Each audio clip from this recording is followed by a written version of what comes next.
এই খোলো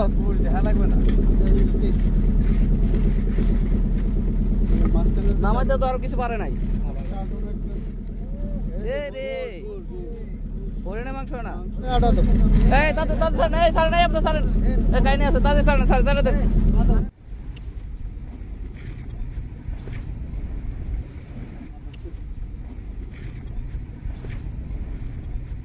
মারি খালের সংরক্ষিত সুন্দরবনের উলারবাড়ানি খালে টহল প্রদানকালে 42 কেজি হরিণের মাংস ও একটি ডিঙ্গি নৌকা জব্দ করা হয়। 4 জন আসামি ছিল, তাহারা পলাতক। তাদের বিরুদ্ধে বন আইন 1927 ও বন্যপ্রাণী সংরক্ষণ নিরাপত্তা আইন 2012 অনুযায়ী বন মামলা দায়ের করা হচ্ছে।